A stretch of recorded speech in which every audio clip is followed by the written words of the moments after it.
and your microphones turned off. If you have any questions, here we have our advisor, Adri. She's going to help us with if you have any questions. Also, at the end, we are going to have time to answer those questions. Okay, so let's begin. Could we please continue to the next slide? Thank you. Okay, today our topic is understanding the TOEFL test. Today we have Cynthia and Liz from the University of Texas at Arlington. They are going to be explaining all the tips and all the resources that you need to know about the TOEFL to get ready. But first, we are going to start with a little bit of information about Education USA. What is Education USA? Education USA is a global network of advising centers from the USA Department of State. We provide accurate, comprehensive, and current information to all the students that are interested to apply into a USA institution. All of our services are completely free. So we are here to help you guide through all this process. Let's continue, please. Our services consist in 5 steps. First, research your options. In this process, we help you to find the best fit. We represent all the accredited institutions. So if you have 1 or 2 in mind, we can also help you find new ones. We can help you to find the best fit. Many students they ask us as advisors, which school do you recommend? Which one is the best? And our answer is the one that is the best fit for you, for your needs, for your goals, not just right now, but for your future. Okay. Our second step is we focus on finding scholarships and providing you with a guide to search for scholarships. We don't provide scholarships, but we help you during this process so you can get the best scholarship that you can find. In step 3, we focus mainly in completing your application, sending all those documents, how to send them, how to request, for example, letters of recommendation, how to apply for tests, for example, like the TOEFL. So we are here for you if you have any questions. And step 4 and 5, it's apply for your visa and prepare for your departure. As you can see, we are with you from the beginning until you are at that institution. So let's continue. So now, Cynthia, the floor is all yours. Thank you and welcome everyone. Thank you so much. I am so excited to be with you this evening to tell you a little bit about the TOEFL test and how you can be successful on the TOEFL. Sometimes when I get excited about what I'm talking about, I start to talk really fast. So if you need me to slow down, somebody unmute and tell me to slow down. So I hopefully will not speed through this too quickly. So in order to be successful on the TOEFL and in order to think about using the TOEFL to help you in a university in the US, there are 3 main aspects that you want to think about.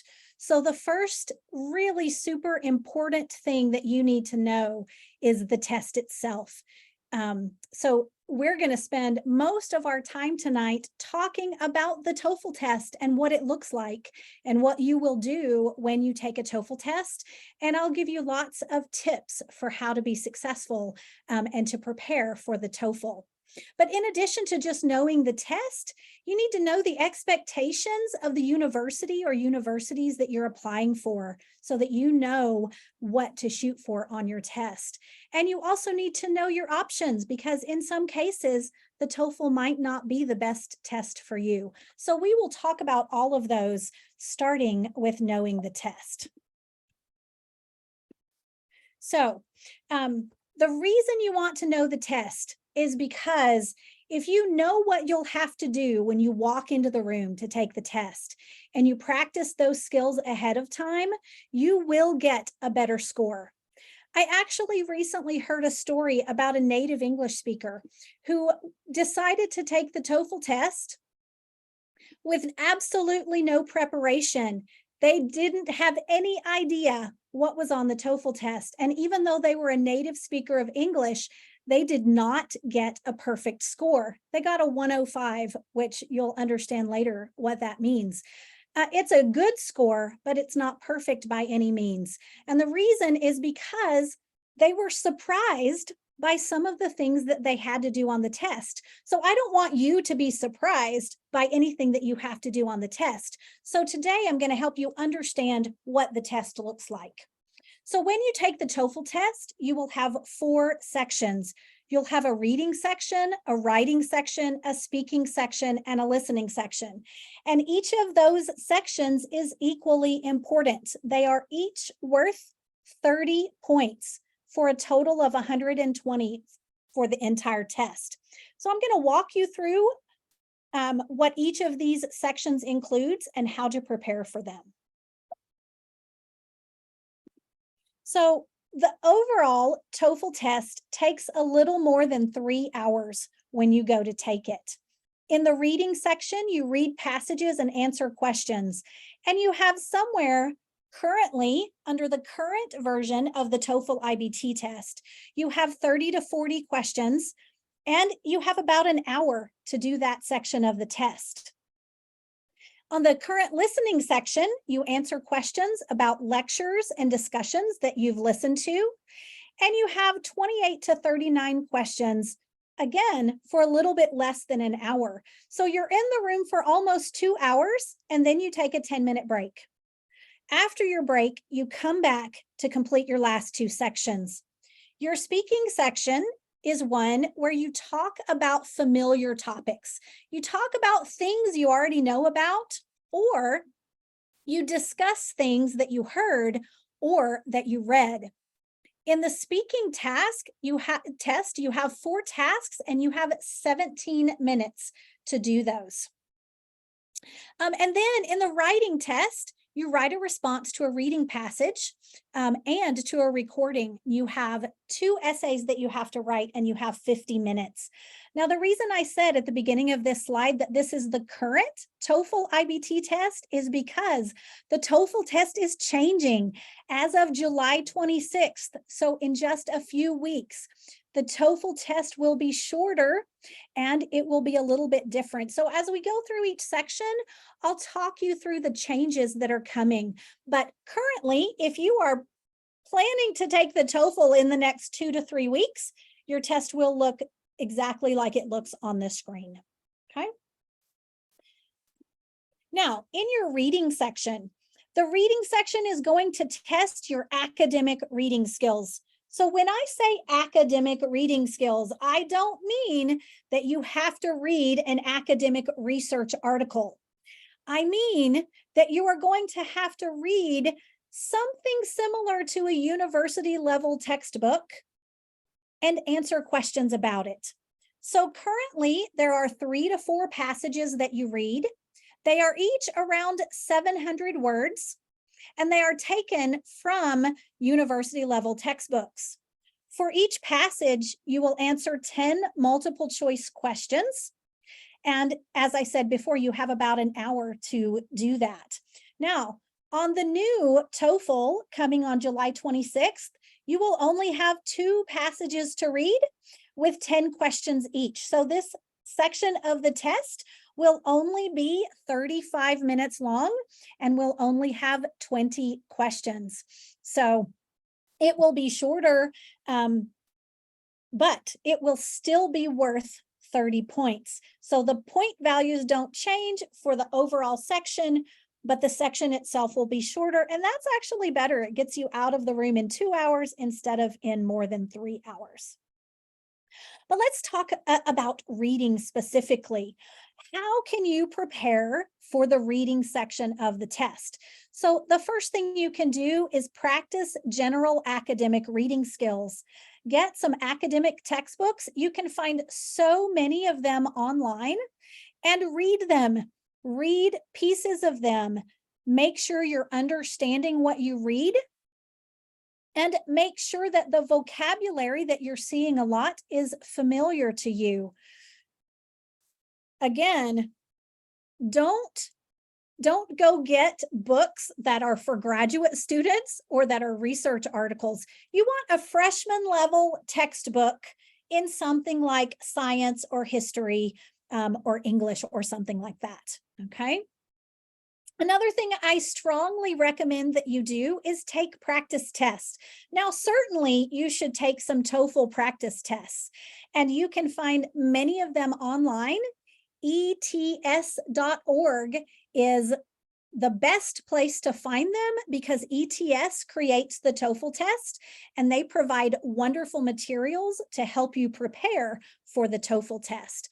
But in addition to taking TOEFL tests and practice tests like that, you should also consider trying a practice test for the IELTS and the Duolingo and other tests like the TSI or the SAT, because those will simply give you practice in reading and answering comprehension questions.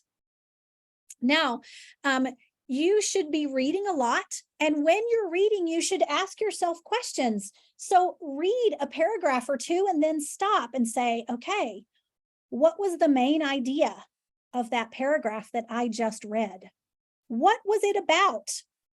Can I identify the major details in this paragraph? And if you can't, go back and read it again and see what you missed. As you're reading, you can underline new words. And if the context doesn't tell you what they mean, then look them up when you finish, because if you're seeing them in one general academic text, you might see them again when you take the test. So read general academic work in English, but also read other stuff, read novels. When I was learning Spanish, I went and got the book, the first Harry Potter book, and read it in Spanish. So I had already read the book in English, and I knew the story and I knew what was going to happen. And by reading it in Spanish, it was predictable enough for me to understand the story, but it really helped me build my reading skills and my vocabulary skills by reading a novel and not just an academic text, because the novel kept my attention. I wanted to read more, whereas academic texts aren't always as exciting as a novel might be, okay? What I really recommend as you are preparing for the TOEFL is that you make it a habit to read in English for a minimum of 30 minutes a day. Okay, and some of you will read a lot in 30 minutes and some of you will read less in 30 minutes. But if you practice reading for 30 minutes a day, it will help you improve your reading skills and you will do better on the reading portion of the TOEFL test. So that's preparing for the reading section, but what about when you actually get in the room and you have to take the test? Well, my first suggestion when you go in to take a test is just breathe. You can do this. You have prepared, you have been reading daily, you have been improving your English, and you are going to do fine on this test. Don't get stressed out. Make sure you're calm and focused and ready to take the test. For the reading section in particular, when you're taking the test, don't worry that you need to be an expert. All of the reading passages that you read are general academic freshman level reading. And all of the answers are in the reading that you do. You do not have to rely on your background knowledge in order to do well on the reading section of the test. Now, while you're reading, there is a dictionary feature that you can use for common words. So that if you don't know a word, you may be able to access the definition of it. And if you need to use the dictionary feature, use the dictionary feature. Now, I said underline main ideas, but of course, on a computerized test, it's kind of hard to underline main ideas. But when you go into the test administrator will give you some paper to write on. At the end of the test, they'll take all your paper away, so you can't give it to anybody else or use it for other purposes. But during the test, you are allowed to write on the paper. So while you're reading, if you need to write down notes for yourself, jot down a main idea, feel free to do that, okay? You can take notes on that paper while you read if you need to. I also really recommend that as you finish each reading portion, that you check your answers and you make sure that you have an answer marked for everything and that you marked the answer that you wanted to mark so that you have done as well as you possibly can on the reading section. Now, the reading section is probably the section of the TOEFL that you're least likely to need to take notes on because you have the passage right there while you're answering the questions, okay? But still, it's not a bad idea to take notes if you feel you need to, okay? And now moving on from the reading section, the next section is the listening section. And the listening section assesses your ability to understand lectures and conversations, just like you would have to in a real college classroom if you come to the US to study. You will have to be able to sit and listen and understand your professor, and other students in the class will ask questions and there will be discussions and conversations that you will need to understand. So in this section, you will have 3 to 4 lectures to listen to that are 3 to 5 minutes each, and that will be 6 questions per lecture. Some of those lectures will include classroom discussion, but others will not. And then you'll have to listen to 2 or 3 conversations. These are about 3 minutes each, and you will have 5 questions per conversation. So you have 41 to 57 minutes to complete a total of 28 to 39 questions. Now, remember I said that the TOEFL test is changing on July 26th, and the listening section will be slightly shorter. So the listening section starting on July 26th will have 28 questions only, and you will have 36 minutes to finish it. So again, they're shortening the section slightly to make the overall time of the test a little bit more doable for students taking the test. Now, when you take the listening test and you think about what you need to know, the listening section will, of course, assess your basic comprehension. It will ask questions to make sure that you understand what people said and what that meant. But in addition, on the listening section, you have to show that you can understand speaker attitude and degree of certainty. So speaker attitude is about how a speaker feels about something, if they like it or dislike it, if they agree or disagree. And degree of certainty is about whether they know something is true or whether they think something might be true, but they're not positive, okay? In addition, on the listening section, you will have to connect information. You might have to take information that one person said and information that another person said and connect those together and talk about whether those people agree or disagree, for instance. Just like in the reading section, the language will be academic, but it's at a very general level. So a student who is ready to enter college should be able to understand that the level of language that is used in the listening section. So what do you need to do to prepare for the listening section? Well, clearly what you need to do is you need to listen, and you need to listen a lot, okay? But you can't just listen. You have to make sure that you're understanding what you're listening to. So I recommend that you find some academic lectures. TED Talks are some of my favorites. They're usually very interesting, and the speaker speaks slowly enough to clearly understand them. And if you go to TED Ed, then there are also comprehension questions you can take after you listen to a TED Talk to make sure that you accurately understood what you listened to. But in addition to TED Talks, there are a number of podcasts, there are YouTube videos, there are all kinds of lectures that you can listen to just to practice listening to academic speech, okay? And the more you listen and the more you understand, the better you will do on the listening section of the TOEFL test. Now, what you can also do is listen to conversations about academic topics. So for instance, at the end of this presentation, we're going to have a question and answer section, and you should listen to that, right? That's going to be a real conversation about the academic topic of the TOEFL test. And if you have questions, you should ask those and listen to our answers and make sure that you understand those answers. Of course, you should also take practice listening exams to test your comprehension. And again, ets.org is a key site for you to go to practice your listening. Now, some very specific things that I recommend you do to prepare for listening. So first, review transition words and what they signal. So transition words are those words like however, or in addition. And when you hear however, you should automatically know, oh, now they're going to tell me the opposite of what they were just talking about, because however signals a contrast. But if they say in addition, they're going to give you additional information or additional reasons to go along with the ones they've already given. In addition does not signal a contrast. It signals more of what you've already heard.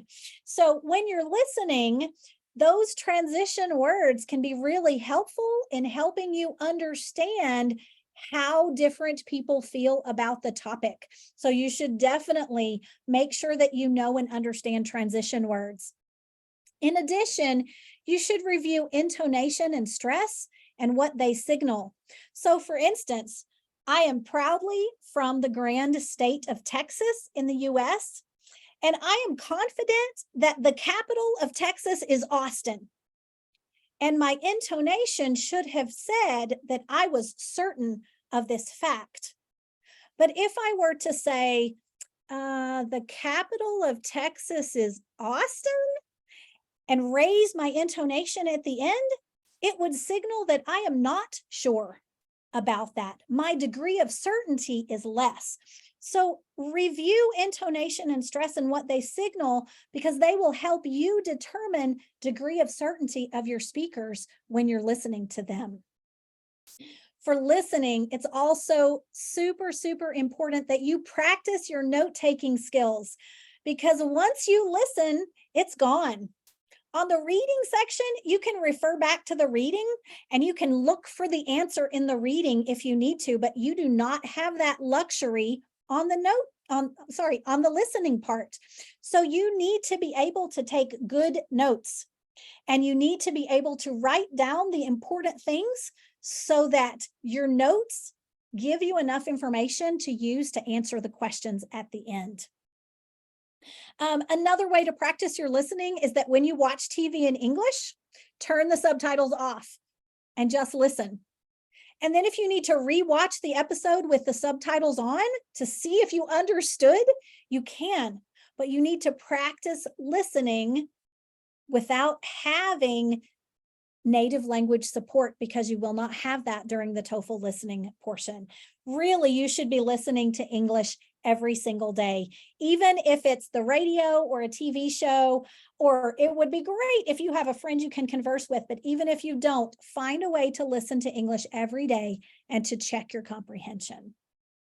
Now, when you get into the test and you start the listening section, breathe, stay calm, you're ready, you can do this. Take notes on the audio. Use that paper that they give you at the beginning and take notes. They can be short, but they need to be meaningful so that they can help you on the actual test.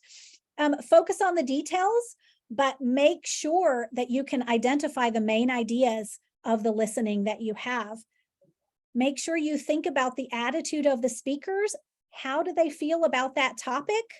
And think about how different ideas are connected within the different people's opinions or the different information that was shared. So remember that after the listening test, you're going to have a 10-minute break, and then you're going to move into the speaking section of the test.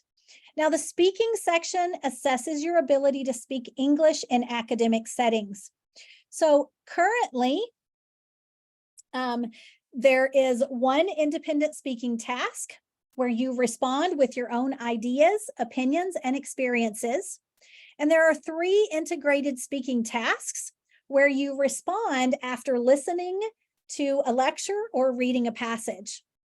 For every response, you are going to get 15 to 30 seconds of prep time. Guys, that is not very much, okay? You only have 15 to 30 seconds to prepare your response. And then you need to talk for 45 to 60 seconds. So you need to talk for about a minute after planning for about 15 seconds. You'll do this 4 times, okay? So you'll have 4 tasks and 17 minutes total. It's going to go quick when you get in there to do the speaking section. The speaking section is not changing very much on July 26th. It is reduced by 1 minute. So it is 16 minutes, but you will still have 4 speaking tasks that you participate in. Now, how do you prepare for the speaking section? So I've said this for reading. I said it for listening. I'll say it for writing. Take some practice tests. Try out the tests. See what they're like. See what kinds of things you're going to have to talk about and what kinds of questions you get asked. Look up other questions. You can Google job interview questions. And even though those are not the questions you're going to get on the TOEFL test, practicing answering questions will help you develop more fluency in English. It will also help you figure out what you do not know how to say in English. And then you can figure that out before you go into the TOEFL test, right? You should practice. If you don't have a friend to practice with, you can practice in front of a mirror or in your car or with your dog or however you want to practice. But you need to practice speaking. While you're practicing, one of the things you want to try to do is eliminate fillers. Fillers are words like and things like that, and long pauses, because it makes you seem less fluent when you include a lot of those. Another thing you want to do is practice problematic words and sounds. So when I was learning Spanish, you guys, it was so hard for me to do that sound, right? I practiced carro, carro, carro, carro a million times trying to get my tongue to do that. I still don't do it perfectly, but it's a lot better than it used to be because I knew I had trouble with that sound and I practiced it over and over and over and over until I was more comfortable with it. So if there are sounds of English that you are not comfortable with, practice saying those sounds. Put them into different words and practice saying short words and long words with those sounds. Record yourself. It's so easy now on a cell phone to use a voice recorder and record yourself, and then you can listen and you can hear and critique yourself and see, did I make that sound correctly that time? Did I say that word correctly? Did I put the stress in the wrong place? Those are the kinds of things you need to think of for the speaking section. And of course, practice speaking English every single day in as many contexts as possible. If you see a person that you know speaks English, try to speak English with them. Even if their Spanish is better than your English, practice English with them, okay? The more English you speak, the more fluent you become, and the better you will do on the speaking section of the TOEFL test. Now, when you get into the room, just breathe. You've got this. You've got 15 to 30 seconds, and what I recommend is grabbing your pen and making some notes about the main points that you want to cover in your response, because remember, you only have a minute to talk. And when I say you only have a minute, I mean you need to take the whole minute, okay? Don't think that you can respond in 15 seconds and be done and sit there for 45 seconds. That response will not be enough. You need to show that you can sustain speaking English for a full minute. So keep talking, okay? But when you're talking, make sure that you are answering the question that was asked. Do not veer off into another topic. Stay on the topic and answer the question. But answer in as much detail that you can so that you can fill a minute of the speaking time that you're given, okay? Remember that when you're taking this test, you need to show that you can speak English proficiently, but you also have to show that you can respond to questions appropriately. So fluent English in your response, but also making sure you answer the question that they have asked you. Now, the final section of the test is the writing section, and many students have told me that the writing section is the most difficult section. The writing section assesses your ability to organize and clearly present your ideas. And you are expected to use academic vocabulary and structure in your response. So currently the writing section is 50 minutes. It is almost an hour, and you have 2 tasks that you have to do. That is changing. The new TOEFL, starting on July 26th, you will still have 2 tasks, but you will only have 29 minutes. That's because one of the writing tasks is changing, and you will have to write for an academic discussion on one of them. So it's a much shorter time. You will only have 10 minutes to do that instead of 25 minutes to write the response. So it will be a little shorter and maybe a little easier, but it's brand new. If we have time at the end, or if you're interested in the question and answer session, I can show you a sample of what those questions might look like. But how do you prepare for the writing section? Well, you practice. So one of the things that is hard for students with the TOEFL when they go in to take it is that it is timed.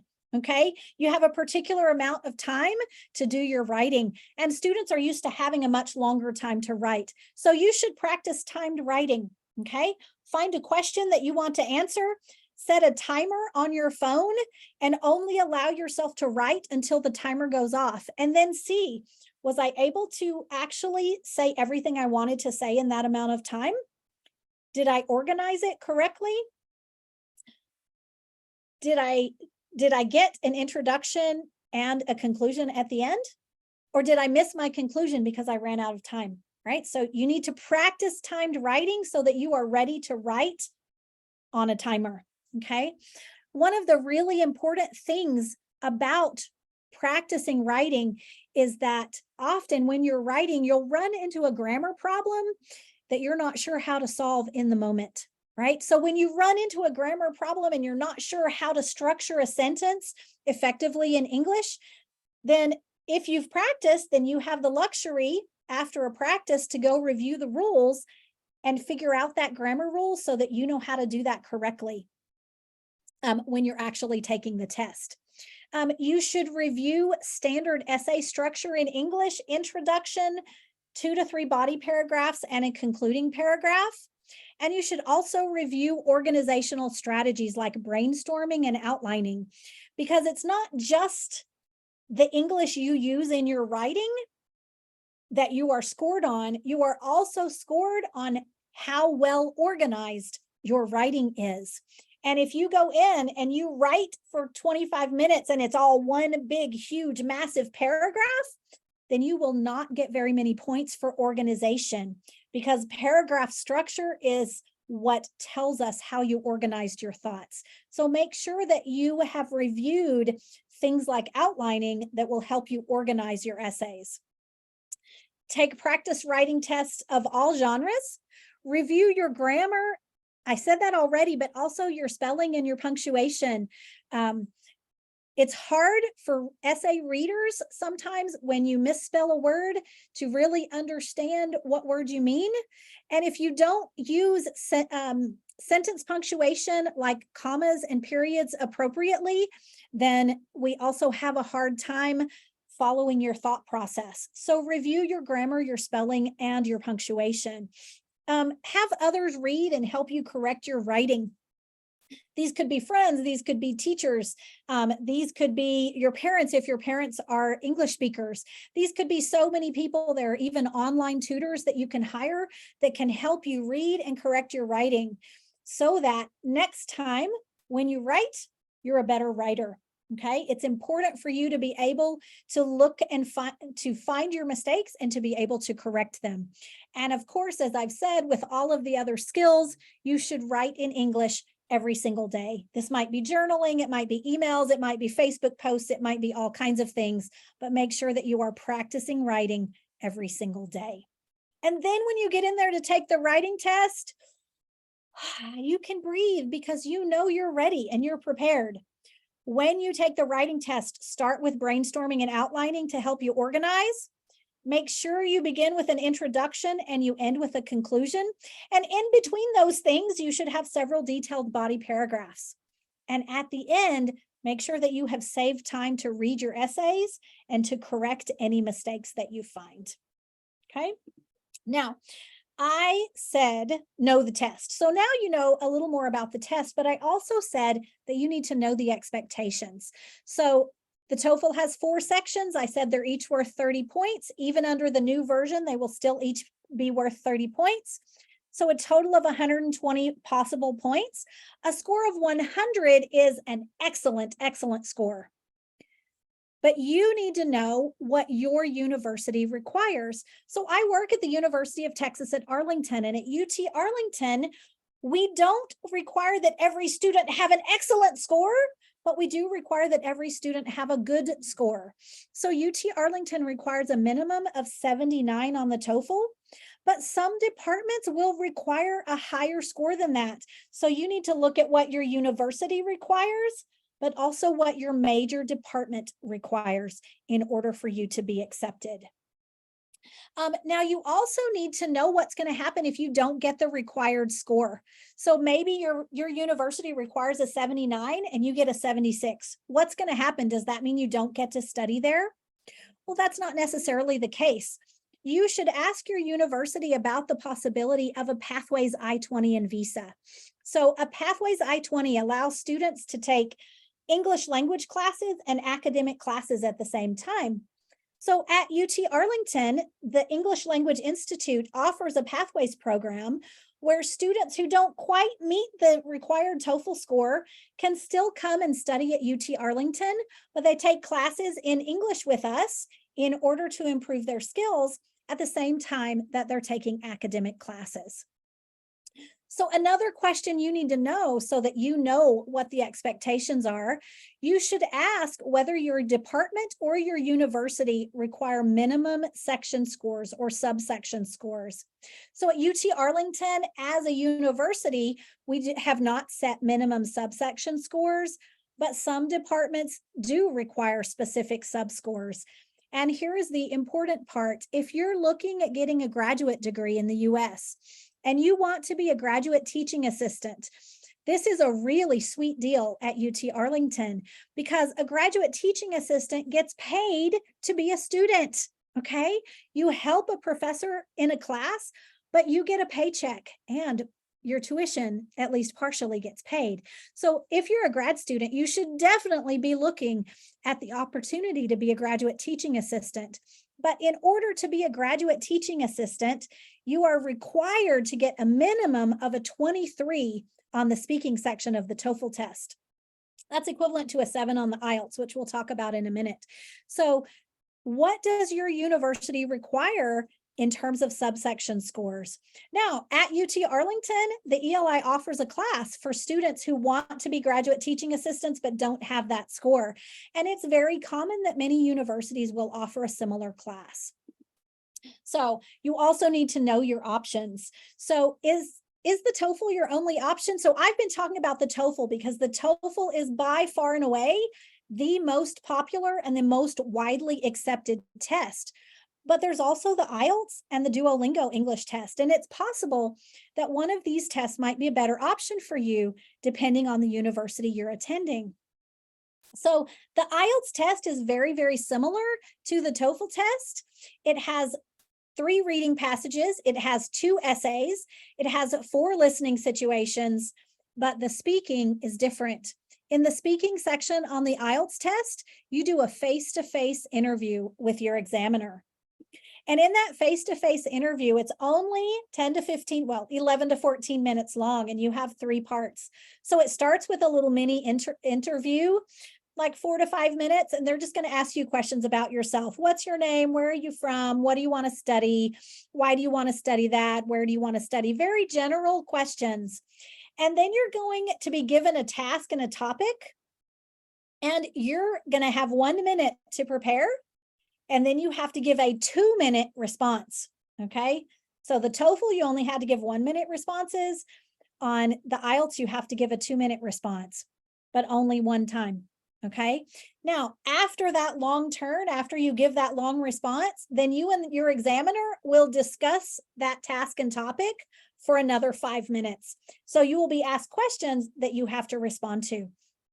So if your speaking skills and your listening skills are very strong, students have told me that they find the IELTS a better choice of test because this speaking test shows their skills better than the TOEFL speaking test does.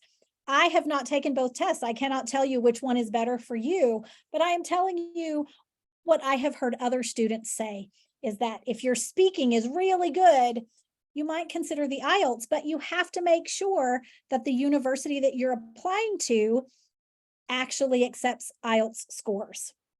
Now, in addition, there's the Duolingo English test. This is one of the newest tests out on the market. It just became popular during COVID because it was online, and IELTS and TOEFL were not online yet. And it's only 60 minutes, so it's shorter than both the IELTS and the TOEFL. So you go in, it's all computerized. You have 5 minutes for introduction and onboarding, some little tasks they do to make sure everything's working correctly. And then you have a 45-minute adaptive test. An adaptive test is a test that adapts to you. So you get asked a question, and if you get it wrong, you get an easier question for the next one. But if you get it right, you get a harder question for the next one. So it adapts to your level of English. At the end of the adaptive test, you have 10 minutes for a writing and speaking sample. So this test may be easier than the TOEFL and the IELTS, but it is not accepted by as many universities. So you need to check with the universities that you're applying to and ask, hey, do you take the Duolingo test? Because some will, but many will not. But if they do accept it, it might be a better option in terms of time, but also it is less expensive than the TOEFL and the IELTS are. So it could be a good option for you. So wrapping up in terms of English language test, to prepare for any English language test, you must know the format of the test that you're taking. So I talked about TOEFL, but if you decide to take the IELTS, make sure you know what to expect on the IELTS, or make sure you know what to expect on the Duolingo test if you take that one. You need to know what the overall score you need is and any subsection scores that you need so that you know what score you're shooting for and whether or not you might need to retake the test once you get your scores back. When you're preparing for the test, I suggest that you create a study space where you can really focus and practice your English. You should take as many practice tests as you can. You should find study buddies and tutors who can help you prepare, and you should practice your typing and computer skills, because even if your English is perfect, if you cannot type your essays, you will not pass the writing portion of the test. Okay. And of course, you should use English every day. Read it, write it, listen, speak, do everything you can. And now I am going to invite Les Wrightington to join me on the screen. Les, are you with me? And we want to tell you a little bit about UT Arlington. So Les is the recruiter in the College of Liberal Arts, which is my college here at UTA. And I'm gonna turn the show over to him. Hello, can you hear me, Cindy? So if you can hear me, that means everyone else can hear me. Fantastic. I can hear you. Excellent. It is good to be here. Thank you very much for this invitation. I will not take up a lot of your time because I know you want to get to the Q&A, but we do want to talk a little bit about where we're at in Arlington, Texas, as well as the University of Texas at Arlington. So a lot of people do ask, where is Arlington, Texas? Well, in front of you is a map. So we are in the state of Texas, and we are located, nestled in between Dallas and Fort Worth. Something to think about when you look at that 7.7 million population. So Mexico City is around 9 million. So we're not quite as large as Mexico City, but we are certainly on track for some major urban growth. In fact, this past year, the Dallas-Fort Worth area, and that's what we call this area, is Dallas-Fort Worth, and Arlington is right in the middle of that. We are the fastest growing urban area in the United States. We now have 24 Fortune 500 companies. It says 22, but it's actually 24 now. Only New York City and Chicago have more Fortune 500 companies. Think about this, and Cindy, this blew my mind. 40 years ago, the year 1983, Dallas-Fort Worth only had 5 Fortune 500 companies. Wow. Can you believe that, on how much we've grown? We're projected to pass Chicago in the 2030s with a population of 10 million and on our way to what they're calling a megaplex, and to be the largest city area in the United States of over 34 million people. When you think about an economy that's pretty healthy, when you think about the low cost of living, it makes sense to really consider University of Texas at Arlington. And you can move to the next slide. So right now we're at 45,000 students. Of that 45,000, 13,000 are graduate students. We are an R1 research university. What that means is that the Carnegie designation, and that means we are on par with every major research university in the United States. That's R1 as well. R1 is the highest you can get. That means it's a top tier research PhD granting university. That means for you as a student that we have resources that other universities may not have. And Cindy, I don't know if you want to add to that or not, but that spells, even as an undergraduate, that is good news. Well, I think I mentioned earlier, these graduate teaching assistantships that we're able to offer. That's because we're an R1 research university, and we want our grad students to have time and energy to do research. So we pay them to be students. For undergrads, it means there are great opportunities to get involved in undergraduate research. Here in the Department of Linguistics and TESOL, we just moved to a new building, and Les came over for a tour earlier today, and I was showing him our lab space. We have 5 different labs in our department that are actively recruiting students, both grad and undergrad, to do research with us. So we're not the only department on campus with labs, obviously. But the fact that a linguistics department has 5 labs speaks really highly of the research that's being done, not just in our department, but on our campus as a whole by both grad and undergrad students.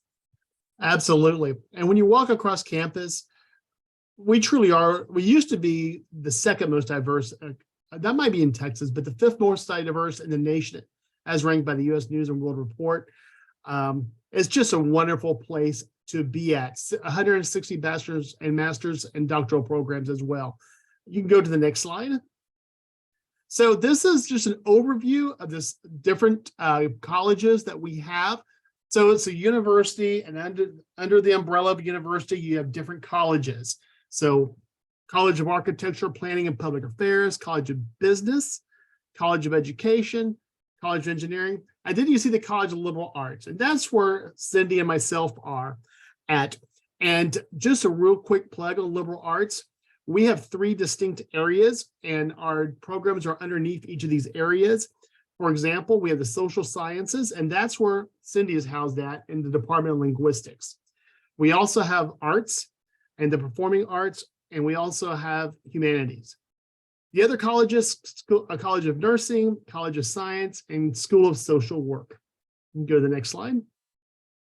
There are some accolades and rankings there, but one thing that that's really not expressed there is how willing we are to work with our students. It's just amazing to see how our faculty, how our staff really go the extra mile to ensure that each one of our students are successful. And that's even in the prospect stage. If you're having trouble, with applying or something of that nature, there are people that are going to be able to respond to you and help you out. So and of course, all the way to the completion stage. So it's really a wonderful place to be. One last thing is if you are thinking about applying to the University of Texas at Arlington, we have this date of February 14th as a priority date. That's usually for funding as well. So you always wanted to be as early as possible when you're applying, particularly for funding. We do have an application fee of $75. International student usually add another 2 to 4 weeks of processing on that. That's about how long it takes. Cindy, is that about right in your experience, roughly? So, and then as an international applicant, you'll have international advisors as well, and they're available on Facebook. They're available on Instagram to talk to you, as Twitter as well. So that's a little bit about our universities. I'm willing to take questions as well during this Q&A session. Thank you, Les, and thank you, Cynthia, for this very important information. I was going to ask you exactly that. Make sure that you visit their page, uta.edu. It's on the chat. And make sure you write some lines to Cynthia. I guess she will be happy to redirect you to the person that is more able to answer your questions about their beautiful campus and their interesting programs. All right. So moving on back again to TOEFL and to English certification exams, I'm going to share also in our chat section the link for you to register for the TOEFL IBT exam. Make sure that you are already exploring your options, your possibilities, and your dates. So let's start with some questions. I have 3. If you have any other, make sure that you write it on the chat, or you can even just unblock your microphone and speak direct to us. Okay, so let me see if we have the information here. Number 1 says, will I be able to rewind the audio clips in the listening section? What do you know, Cynthia? Ahí está. Sorry, I was hoping to see people's faces, but I realize it's just us. I do not believe that you can rewind the audio in the listening clips. It used to be the case that you could listen twice, but I will verify that. But you can't, like on the reading, you can go back and you can read back through and you can look for the answer. I know you cannot do that on the listening. You have to be able to remember and understand what you've listened for. Yeah. You won't be able to access the information as freely as you can with the reading section. Okay, thank you very much. Number 2 says, is there a difference between IBT on paper at home and at an application center? Yes, absolutely. So so I was talking about the IBT computerized test today. On the paper version, there is no speaking portion to the test. And so you don't get a speaking score at all. And that is dangerous if you want to be a graduate teaching assistant, because you need that speaking score. And some universities will have minimum subscores for speaking. And so if you can possibly do the computerized version, it is better for you overall, because it gives your university a clearer picture of what your English language skills are like. Thank you. Thank you very much. I have another one here in the chat. Shenzi, I hope that I'm pronouncing your name correctly, asks, is the TOEFL adapted for the test taker like the Duolingo exam? It is not adaptive in the way that the Duolingo exam is. Just clarifying, what they mean by adapted to the test taker is that it's going to be grading the content that is throwing your way, right? That if you do very well on one reading activity, they are going to give you material that is up to that level and even beyond, right? So TOEFL doesn't have that characteristic. Very good. Thank you very much, Cynthia. And one more. How important is native-like pronunciation to get a good score at the speaking section? So native-like pronunciation is not necessary. Exactly. What is that? There are so many different dialects and varieties of English that who can define native. However, what is important in the speaking section is that you can communicate effectively, that you can be understood, and that you can express your ideas using English. So it's not that they don't expect you to have an accent. Be proud of that accent. You worked hard to learn English. Be proud that you have it, but make sure and ask your friends, ask people that you speak English with. If you don't understand a word, please tell me so that I can practice that word to make it understandable, because it's all about being able to be understood, not about sounding like a native speaker.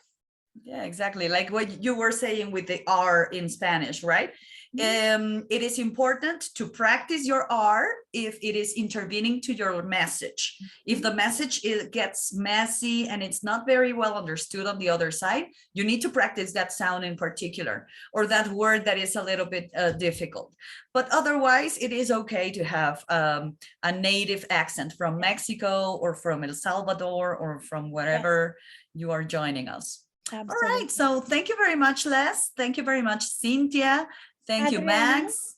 I'm going to say I just checked really quickly and to make sure, because I was second guessing myself on the listening, but no, you cannot go back and listen again to the listening. So you need to take clear enough notes that you can answer the questions based on the notes that you have taken.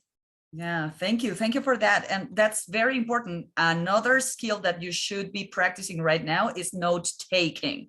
Shensi, I think you have another question. Why don't you share it with us? Yes, I forgot to write this one, but she said that we could ask if you could show us a little bit. You had an example. I don't know if you said that writing section or the reading section. You said one section that you could show us like an example. So is it possible that you can show us an example? Yes. Let me share my screen again. Hang on just a second. Great question. Thank you, Shensi. We're going to go with you, Mauricio, in just a minute. Hold on.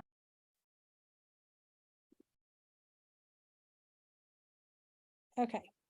So hopefully you can see my screen. Somebody tell me if you Yes. can. Yes. Okay, so I am on the ets.org page, and it is talking here about the new writing task. And ETS is doing this really cool thing.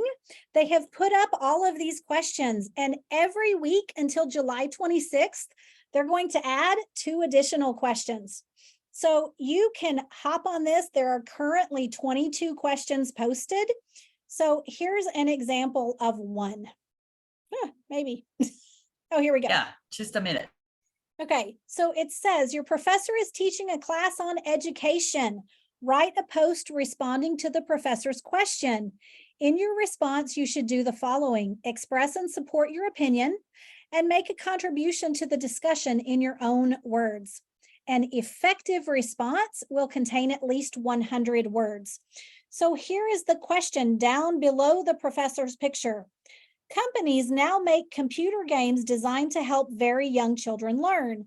The games are advertised for use by children aged 2 to 8 years and often involve basic math. So they're talking about the games. And then here's the question at the very end. Do you think it's a good idea for very young children to play educational computer games? Why or why not? And you can actually go into this section and say, I think it's a great idea for kids to play games. Okay, here's my answer, and it's 11 words, right? And I like that it gives me my word count here, right? It gives me a timer up here. It tells me I have 8 minutes and 45 seconds left. And it even gives me some answers that other students thought were good, right? So you can practice this, you can add in your answer. I think it's the case, but I could be wrong. So I said next, time remaining. You still have time. And as long as there's time remaining, keep writing, okay?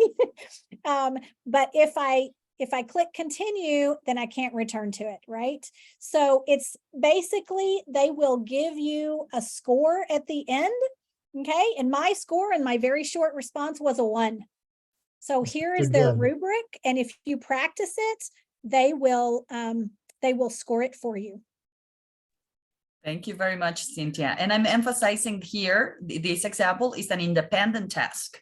So you won't have to read anything. You are asked to give your opinion or position on a subject or an issue, but you also have the dependent or the integrative task that will ask you to first read or listen an issue about an issue and then produce your answer. All right. So make sure that you have that into account. Yes. Thank you very much. Let's listen to Mauricio Herrera. The floor is yours. Thank you so much.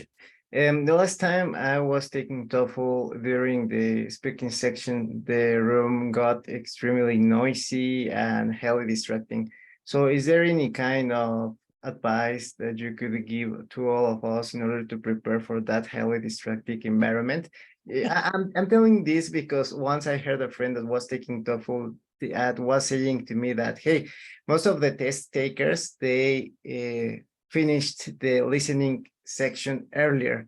So if you take all the time in your listening section and you go to the break later than them, you are going to defer like the speaking section, and while you arrive, they are going to be finishing the speaking section. I don't know, I heard something, but well, I'm asking.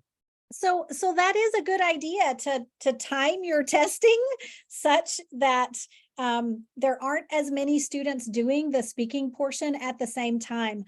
But, you know, this is also a natural thing for us in our native languages. If we go to a coffee shop, say, and we're talking to a friend, we probably understand most of what they say and they understand us, even though there's a lot of noise around us. But let me tell you, that is so much harder for me in Spanish than it is in English. So one way that I would suggest practicing that is to go to a coffee shop and practice English in the coffee shop when there are lots of people, because you can't ensure that you can avoid a noisy room, but you can practice speaking and listening in a noisy room so that you are not distracted by the noise. Okay, thank you so much for that. I appreciate it.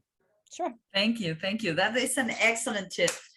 Okay, so I think we're reaching the final question. One more question that Teresa Covarrubias was asking is, where can we find this recording? Because yeah, this is a session that you should watch more than once. May I remind you, we're going to upload it next Monday to our Education USA Mexico channel at YouTube. So make sure you find it there. You can just go to YouTube, type in Education USA Mexico. You will find our channel and you'll find it right at the top. All right. If you don't find it or anything, remember you can write Education USA Mexico, or you can write even Cynthia and she'll share the information with you. All right. Thank you everyone for being here. Thank you again, Cynthia. Thank you again, Les. Thank you, Mag. We will see each other very soon. Good luck. Thanks, Thank everybody. you, everyone. Thank you.